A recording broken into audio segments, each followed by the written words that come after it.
Position और to preposition. ठीक है, अब इनका सबका यूज देखें किस तरीका से इनका सेंटेंस में प्रयोग किया जाता है।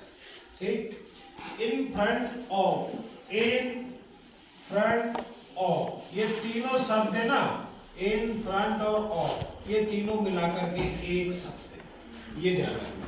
ऐसा प्रीपोजिशन आ जाता है तो इन फ्रंट ऑफ पूरा ये एक ही प्रीपोजिशन, ना कि अलग अलग इन फ्रंट ऑफ, अलग अलग नहीं। अब इसका इंडिया होता है इन फ्रंट ऑफ, ठीक सामने। ठीक सामने की स्थिति में, ऐसी सिचुएशन में इन फ्रंट ऑफ का प्रयोग करेंगे। इसका प्रयोग करेंगे इन फ्रंट ऑफ। तो इसमें देखो एग्जांपल से, there is a garden in front of my house. Garden मेरे घर के सामने, बगीचा मेरे घर के ठीक सामने। ठीक है, तो ठीक सामने के अर्थ में किसका प्रयोग करेंगे हम? इन फ्रंट ऑफ। अब अपन को इतना सा ध्यान रखना है इसमें कि जैसे ठीक सामने के अर्थ में हम किसका प्रयोग करते हैं? इन फ्रंट ऑफ।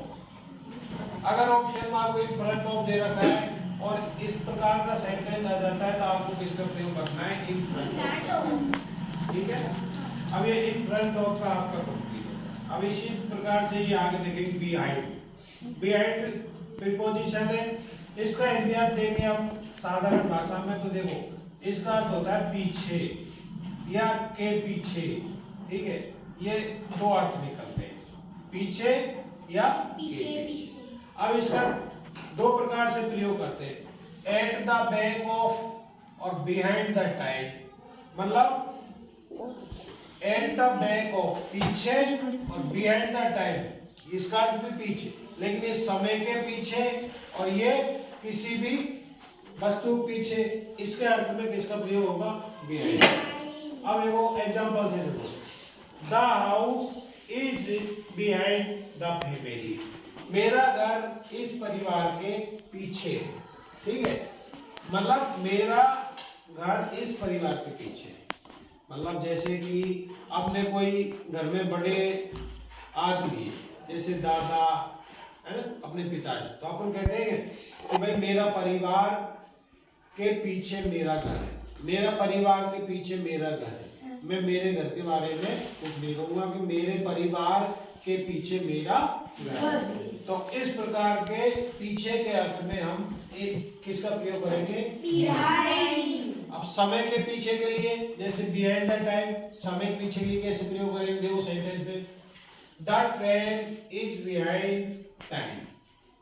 ठीक है, जो अब आप कभी कभी नहीं कहते हैं कि जो समय से ट्रेन आ रही है वो आज बहुत ही देरी से है या फिर बहुत पीछे है।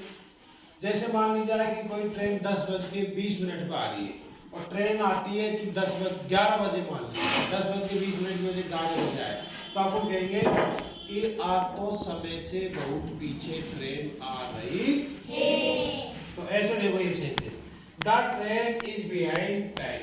समय के पीछे आज ट्रेन, बहुत जो समय दे रखा है उससे बहुत ही पीछे ट्रेन। तो ऐसी स्थिति में बिहाइंड द टाइम की स्थिति में किसका प्रयोग करेंगे हम? बिहाइंड। मतलब समय के पीछे का किसका प्रयोग करेंगे? बिहाइंड। ये देखो आपका कंप्लीट बिहाइंड का। अब आगे देखते हैं हम विद का। विद का कैसे प्रयोग करते हैं? विद का टुगेदर के साथ में प्रयोग करते हैं। टूल्स टू परफॉर्म, मतलब टूल्स कोई उपकरण होता है ना, उसके लिए भी हम विद का प्रयोग करते हैं। जैसे बिग नाइफ, चाकू से हाथ काट लिया तो चाकू उपकरण हुआ नहीं हुआ? बंदूक से मैंने इसके गोली मार दी। ठीक है, तो ऐसे के अर्थ में किसका प्रयोग होगा? विद का होगा। टुगेदर किसी पर्सन, कोई भी पर्सन या फिर पर्सन या थिंग, इन दो के लिए भी हम टुगेदर साथ में प्रयोग किसका करते हैं? विद का। जैसे देखो together, we always spend Christmas with our friend. हमारे दोस्तों के साथ हमारे दोस्तों के साथ हम हमेशा क्रिसमस पर समय बिताते हैं। तो ये व्यक्ति के बारे में बात हुई कि नहीं हुई? तो ऐसे के अर्थ में टुगेदर, के साथ में, टुगेदर मीन्स के साथ में, के साथ के अर्थ में भी किसका प्रयोग होगा? और टूल के लिए उपकरण है, जैसे कोई उपकरण है तो उसके अर्थ में किसका प्रयोग होगा? जैसे देखो इसे, he killed the lion with gun, उसने बंदूक से किसको मार दिया? लॉयन में शेर को मार दिया। तो गन, गन है ना, गन, या ये टूल हो गई, क्या हो गई? टूल मीन्स उपकरण हो गए। सर बोलना भी आता है मतलब चाकू। हाँ, उपकरण से संबंधित टूल्स के अंदर कोई भी उपकरण आ जाता है तो उसके साथ में हम विद का प्रयोग करते हैं। अगली बात समझ में? आगे चलते, टू का प्रयोग कैसे करेंगे? टू का देख लेते। डेस्टिनेशन मतलब पैलेस, डेस्टिनेशन मतलब गंतव्य स्थान, उसके लिए भी हम किसका प्रयोग करेंगे? कंपेयर, तुलना करने के लिए टू का। अब इसको एग्जांपल से समझो। दिशा इज गोइंग टू स्कूल, दिशा कहाँ पे जा रही है? स्कूल। पैलेस हुआ नहीं हुआ? हाँ सर। स्थान हुआ नहीं हुआ? हाँ सर। डेस्टिनेशन हुआ नहीं हुआ? हाँ सर। तो ऐसी स्थिति में किसका प्रयोग होगा? टू का।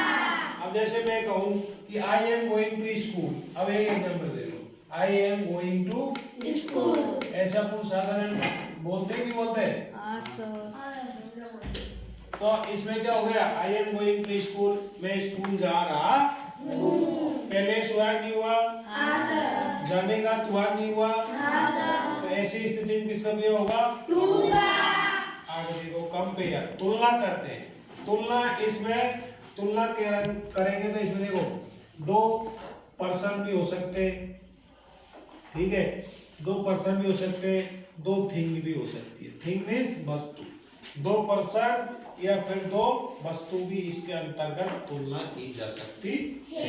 जैसे देखो, I prefer coffee to tea, मैंने आपको प्रीफर किया, आपको मतलब आपके सामने मैंने कॉफी और चाय रखी। अब आप कॉफी की और चाय की अपेक्षा किसको पसंद करते हो? कॉफी को।